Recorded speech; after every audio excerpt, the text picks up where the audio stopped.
Bonjour à tous et bienvenue sur cette nouvelle vidéo. Si vous utilisez Unity, vous connaissez forcément Visual Studio. L'installation de cette suite de développement vous est proposée pendant l'installation du logiciel et elle vous permet de rédiger des scripts. C'est un très bon éditeur de code que je recommande peu importe le niveau du développeur car il est optimisé pour l'utilisation avec Unity. En revanche, le gros point noir de cette suite, c'est qu'elle est extrêmement lourde. Il y a beaucoup de fonctionnalités et l'initialisation peut être assez longue, surtout sur des petites machines. Outre ce problème, Visual Studio n'est pas non plus disponible sur Linux. Il existe une alternative toujours proposée par Microsoft qui s'appelle Visual Studio Code. C'est en quelque sorte une version light de Visual Studio qui ne contient qu'un éditeur de code et non une suite de développement, sous-entendu quelque chose de bien plus léger. Pour ceux qui le souhaitent, je vous propose aujourd'hui d'installer et de configurer Visual Studio Code pour pouvoir l'utiliser avec Unity. Avant de rentrer dans le vif du sujet, sachez que cette vidéo est sponsorisée par Core. Core est la nouvelle plateforme gratuite de développement de jeux qui vous permet de créer, publier et jouer à des jeux vidéo. Si vous débutez dans le game dev, Core est un excellent moyen de commencer, en particulier si vous souhaitez configurer rapidement un jeu multijoueur en 3D. Aucune programmation n'est requise et vous pourrez donc commencer à créer des jeux immédiatement en utilisant les milliers de ressources musicales, sonores et visuelles qui sont mises à votre disposition gratuitement. Si vous souhaitez quand même interagir avec des lignes de code, sachez que Core vous permet également de créer votre propre logique de jeu en LUA. Vous pouvez donc créer des jeux à partir de zéro, ou alors remixer ou réimaginer le contenu partagé par d'autres créateurs. Puis, lorsque vous vous sentirez prêt à le publier, votre jeu sera instantanément mis en ligne sur la plateforme. Core prend en charge toutes les étapes agaçantes qu'entraîne la création d'un jeu, comme la mise en place d'un système multijoueur. Récemment, Core a également annoncé le programme Core Creator Payouts Pilot Program. Ce programme, avec un investissement initial d'1 million de dollars, a pour but de rémunérer les meilleurs créateurs de la plateforme. Cette plateforme Core est entièrement gratuite, donc pensez à y jeter un œil grâce au lien en description. Et passons maintenant au sujet de la vidéo. Tout d'abord, pour utiliser Visual Studio Code, aussi appelé VS Code, avec Unity, il faut l'avoir installé. Faisons-le rapidement ensemble, je vais simplement taper Visual Studio Code sur Google, je prends le lien du site officiel, à savoir code.visualstudio.com, au moment où je fais cette vidéo. Le site a détecté que je suis bien un utilisateur de Windows, je vais donc cliquer sur le gros bouton bleu qui m'est proposé pour le téléchargement de cette plateforme. Automatiquement, l'installeur va se télécharger, vous pouvez l'exécuter une fois que le téléchargement est terminé. Vous remarquez que je vais très vite parce que l'installation d'un logiciel généralement c'est pas très compliqué.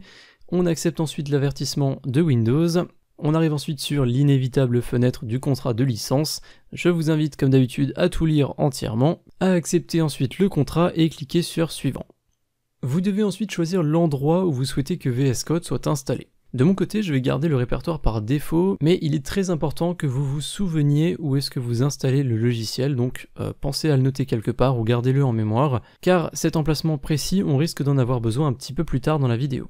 Vous pouvez ensuite créer ou non un menu dans le dossier démarrer, cela n'a pas vraiment d'importance pour cette vidéo. Dans la fenêtre suivante, vous avez également le choix entre plusieurs options, notamment créer un raccourci, ajouter des menus contextuels, etc.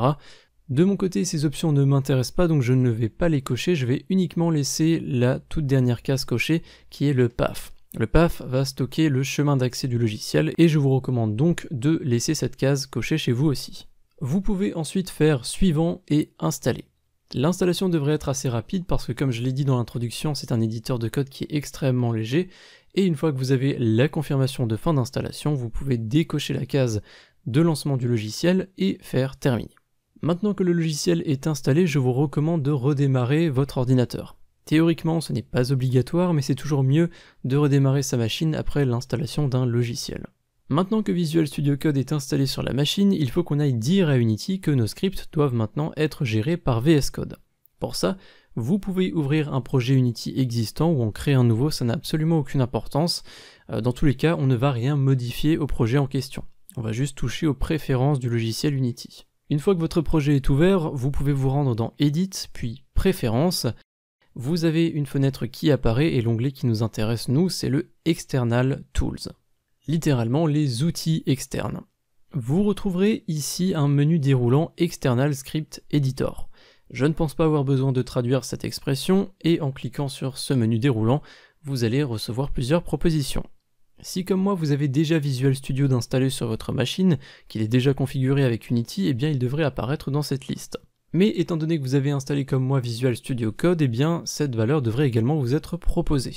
Si vous n'avez pas Visual Studio Code qui apparaît malgré que vous l'ayez installé en suivant mes explications précédentes à la lettre, vous pouvez utiliser l'option Browse, donc parcourir en français. Il y a quelques instants lors de l'installation de VS Code, je vous disais de bien vous souvenir ou de noter l'emplacement où vous l'avez installé. Il vous sera donc utile à ce moment précis dans l'éventualité où le logiciel n'est pas automatiquement reconnu et proposé. Donc si c'est le cas chez vous, rendez-vous à l'endroit où Visual Studio Code est installé et choisissez simplement le fichier .exe, donc celui qui vous permet de lancer le logiciel. Pour la majorité d'entre vous, vous devriez avoir la même chose que moi, c'est-à-dire que le logiciel vous est bien proposé dans la liste, vous pouvez donc le sélectionner. Cela va faire apparaître un champ avec des arguments supplémentaires, il ne faut surtout pas les modifier. Maintenant que nos deux logiciels sont installés et liés, il nous reste encore à configurer VS Code, pour qu'il prenne bien en charge la gestion du code spécifique à Unity. Ce qu'il faut savoir avec VS Code, et ce qui a fait également sa popularité, c'est qu'il peut être utilisé pour n'importe quel langage, que ce soit du C#, du PHP, du Ruby, du HTML ou encore autre chose. L'autre raison pour laquelle ce logiciel est très connu et très répandu, c'est qu'il possède une marketplace avec des dizaines de milliers d'extensions permettant d'améliorer le logiciel tant graphiquement que physiquement. Pour que l'utilisation de VS Code avec Unity soit des plus simples et des plus agréables, on va avoir besoin d'installer certaines de ces extensions. Nous avons de la chance parce qu'il existe justement un pack qui va toutes les regrouper au même endroit et on va pouvoir les télécharger en quelques secondes.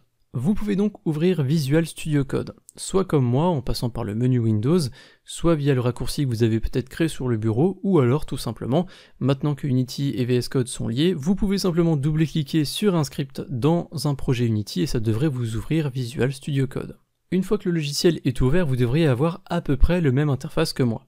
Il faut savoir qu'avant ce tutoriel, j'avais déjà VS Code d'installer sur ma machine, donc j'ai déjà un certain nombre d'extensions qui sont installées, j'ai sans doute des fenêtres qui apparaissent et qui ne sont pas chez vous ou inversement, mais n'y prêtez pas attention, nous sommes bien sur le même logiciel.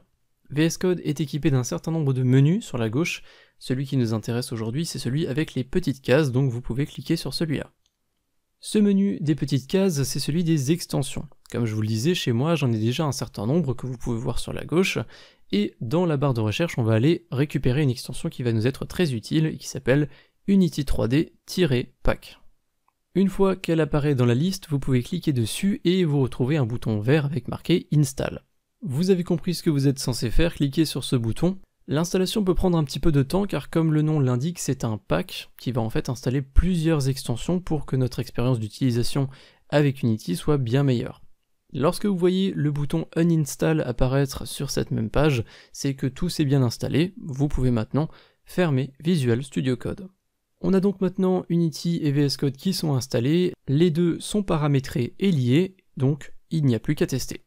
Vous pouvez retourner sur un projet Unity de votre choix et double-cliquer sur un script. En faisant ça, ce dernier devrait directement s'ouvrir dans VS Code. Il est possible que lors de ce lancement, on ait certaines dépendances qui se téléchargent notamment en raison de l'extension C# qu'on a installée il y a quelques secondes.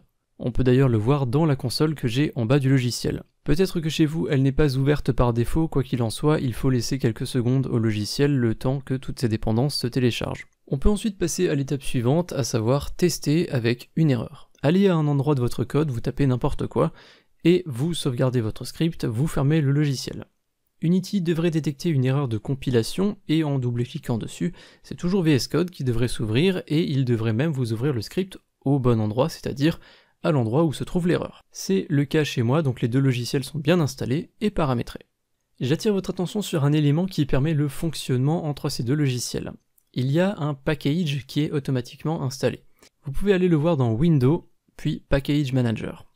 Dans cette liste de packages, il y en a un qui porte le nom de Visual Studio Code Editor. Ce package permet, comme je le disais, d'avoir une compatibilité entre les deux logiciels. Si vous rencontrez des bugs lors de votre utilisation de VS Code avec Unity, cela peut être dû à ce package. Pensez à le mettre à jour, si besoin.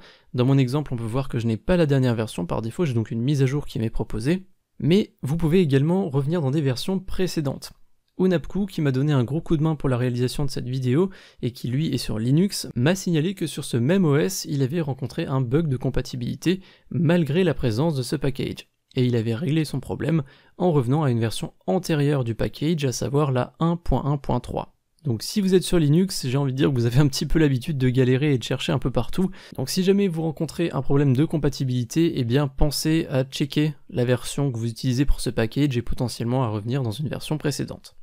Voilà tout pour Visual Studio Code et Unity. C'est un éditeur de texte, comme je le disais au début de la vidéo, qui est très intéressant. Il y a plusieurs dizaines de milliers d'extensions que vous pouvez télécharger sur la marketplace et vous pouvez également utiliser cet éditeur de code, peu importe le langage sur lequel vous travaillez. De mon côté, je vous propose cette alternative parce que je sais qu'il y en a beaucoup d'entre vous qui cherchaient à installer ce logiciel et je sais également qu'il y en a beaucoup d'entre vous qui l'utilisent déjà. De mon côté, pour les vidéos que je propose sur YouTube, je resterai toujours sur le Visual Studio de base, déjà pour ne pas brusquer les petits nouveaux qui comprendraient pas pourquoi j'utilise un logiciel différent, mais aussi parce que c'est vraiment le logiciel recommandé, il est vraiment optimisé pour Unity, il y a toutes les informations qui sont affichées à chaque fois que vous avez une erreur ou à chaque fois que vous utilisez l'autocomplete, il y a vraiment plein d'informations qui sont proposées. Mais à titre personnel, Visual Studio Code m'est très utile surtout pour le web. Donc lorsque je fais du PHP, HTML, CSS, eh bien j'utilise quasiment toujours Visual Studio Code. Je vous remercie d'avoir suivi cette vidéo jusqu'à la fin, un grand remerciement à Unapku pour le coup de main qu'il m'a donné pour cette vidéo,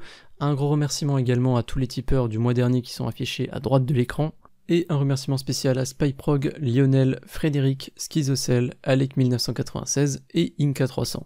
Pensez à jeter un œil à Core que je vous ai présenté en début de vidéo et je vous dis à très bientôt pour une prochaine vidéo sur la chaîne. Salut!